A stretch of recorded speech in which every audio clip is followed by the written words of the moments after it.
Okay, let's talk equations. The ones from school. Some are simple, right? Like 2x plus 3 will 7, pretty straightforward. Hmm. But what happens when things get really complex? Hmm. Imagine trying to find the exact answer, the actual root for something like a 14th degree polynomial. Yeah, that's a whole different level of complexity. Exactly. And finding those precise symbolic roots for something that high degree, well, that's where the usual methods often struggle. They really do. You end up relying on approximations a lot, which, are useful, but they aren't perfectly exact. They can have errors. That's right. Your classical algebra tools, the ones that give you solutions using square roots, cube roots, that sort of thing. Yeah, radicals. Exactly, radicals. They're famously limited. Yeah. Theorems like Abel's impossibility theorem basically say, look, there's no general formula using just arithmetic and radicals for solving polynomials of degree 5 or higher. Right, degree 5. And we're talking degree 14 here. Precisely. So, mathematicians often have to turn to numerical methods. Things like Newton's method, which our source mentions. Yeah. These give you really good decimal estimates, But estimates, not the exact thing. not the guaranteed exact symbolic value. So today we're doing a deep dive into a source that looks at one specific, very complex 14th degree polynomial. Okay. And it explores a method based on Mourad Sultan Ezouidi's theorem that's presented as a way to find those exact symbolic roots. So potentially getting around those limitations we just talked about. That's the claim, bypassing the need for just approximations or hitting the wall of classical methods. Okay, so our mission for you in this deep dive is to understand exactly that.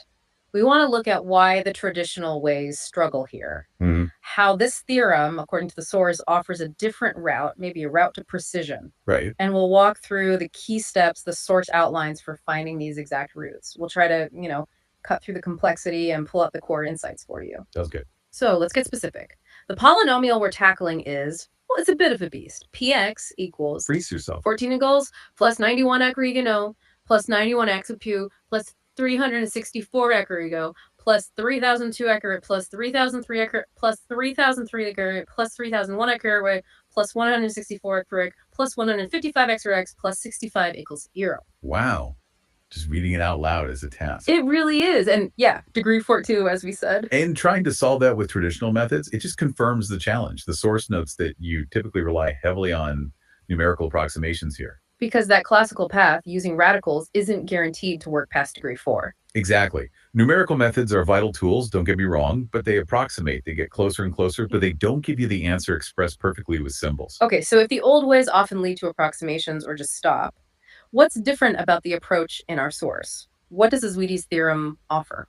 Well, the source presents it as a very structured, recursive process. And the key goal is finding exact symbolic roots. Okay, exact symbolic. Let's clarify that for everyone. What does that mean exactly? It means expressing the roots using, integers, fractions, maybe radicals like square roots, cube roots, and possibly mathematical constants like pi or I, the imaginary unit. Right. Basically anything but a potentially infinite decimal approximation. Got it. So a precise mathematical expression. Precisely. And the method described isn't about guessing or iterating closer. It's presented as a direct calculation to get that exact value. Now, interestingly, the source actually finds one root pretty early on before diving deep into the main recursive method. Ah, yes, that's right. It uses a different calculation involving something called alphac values to show that mtex1 is a root, and not just a root, but one with multiplicity too. Yes, they verify that P1 equals 0 using that separate process. It's an important piece of the puzzle they establish up front. Okay, so we know fcs1 is a root, multiplicity 2. Now let's get into that main recursive method, the source details for finding the other roots. How does it start? The first step, according to the source, is to rewrite the polynomial using a specific structure. It uses coefficients they label LQ. So the polynomial becomes Px xLQ, all the way down to plus LQ is 0. Okay, so it's just relabeling the coefficients we already saw. Essentially, yes. It maps directly. The original coefficient of LQ was 9.14, so LQ becomes 14. The coefficient of x was 91, so LQ is 91. And so on. And so on, right up to the constant term, 65, which corresponds to LQ. Okay, got the polynomial in this LQ form. What's the core engine of this theorem then? What's the next big step described in this source? The real heart of the method is calculating a new set of symbolic coefficients. These are called SK1Q. SK1Q, okay. And these are calculated recursively.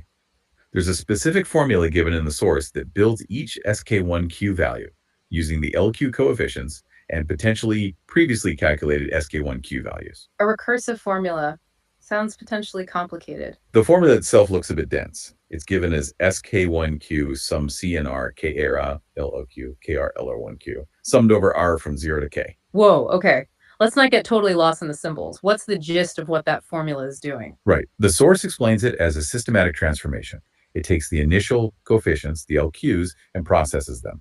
Those terms like CNR, K-R, those are binomial coefficients, and N and R handle this sort of combinatorial structure in the degrees, Okay. while the LELQ, KGOVR, and LER1Q parts bring in the actual numerical values from our specific polynomial. It's a step-by-step process, calculating in error, then n error, then a error, and so on, up to say for our 14th degree polynomial. Okay, a systematic calculation. And here's where applying this to our specific polynomial gets really interesting based on the source's results. They actually performed these Right, calculations. they did. For K0 through K14, which gives you a 0 up to C here. And the results. The results, as presented right there in the source, are, well, quite remarkable. They found SEO, AOEO, S0, E0, 0, 0. Actually, let me just list them. Serio, Sero, Sero, Sero, Sero, Sero, Sero, Sero. All 0. Wait, almost all of them. Almost all. Also, CEO, Euro 0, and C0 in 0, 0, 0, 0, based on their application of that recursive formula to this polynomial. Nearly every single SK1 coefficient calculated out to 0. That's a massive simplification. What was left? Which one wasn't 0? Just one. The source shows that only C0 turned out to be non-zero. Okay, and what value did they calculate for it? The value given is 64 times 14 raised to the power of 12. Yeah. So 64 times 14 to the inverse. 64 times 14 to the 12. Wow. Okay, so how does knowing these SK1 values help? Well, the power of this method, as shown in the source, is that the original polynomial, E-sax, can actually be rewritten directly in terms of these new SK1 coefficients. Yeah, okay. The general form they give is Px, x0 plus, and so on, down to plus 0x plus CO equals theo. Oh, I see where this is going. Exactly, since almost all those CK's coefficients are 0. Most of the terms just vanish. Right. That incredibly long, complex polynomial just collapses. It simplifies dramatically down to just Px plus C or x or Rotarian. That's incredible. From that huge expression down to just 2 terms.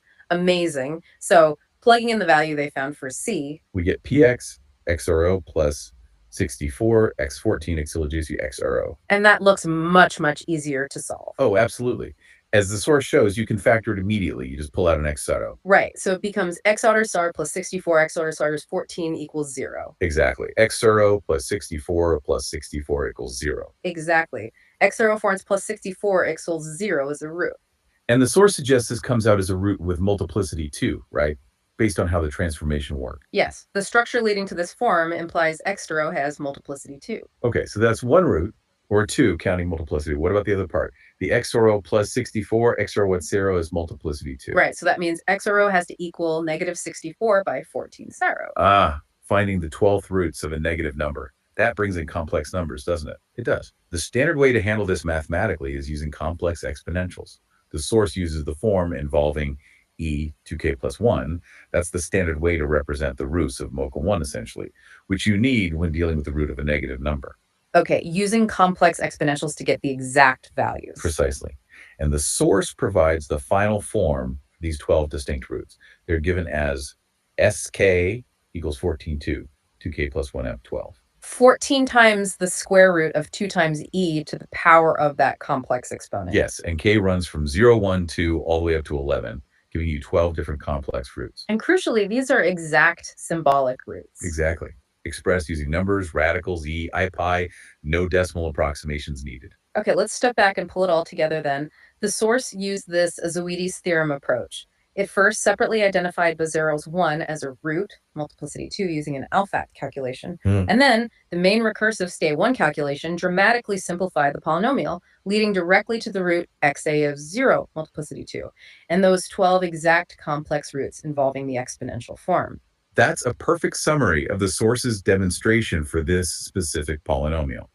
The main takeaway they emphasize is that this theorem provided a deterministic, recursive way to get exact symbolic roots for this very complex case. Which they contrast strongly with methods that might be limited to approximations, or classical methods that just can't provide radical solutions for every high-degree polynomial. Right. It's presented as offering a precise answer where other methods might fall short. Okay, let's really unpack this then. We started with this, well, frankly, intimidating 14th degree polynomial. Definitely looked like a tough one. We saw how traditional tools, classical algebra, or even standard numerical methods often have limitations or only give approximations. Right, they hit certain walls. And then we did this deep dive into the source presenting Mourad Sultan Ezouidi's theorem, a method claiming it can deliver exact symbolic solutions.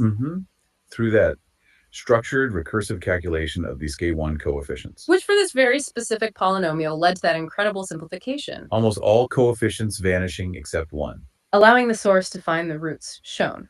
x1 multiplicity 2 found separately, x h2 is 0 multiplicity 2 from the simplified form, and those 12 specific complex roots, all exact. That's the pathway the source laid out. So what's the bottom line here? What does this all mean for you listening?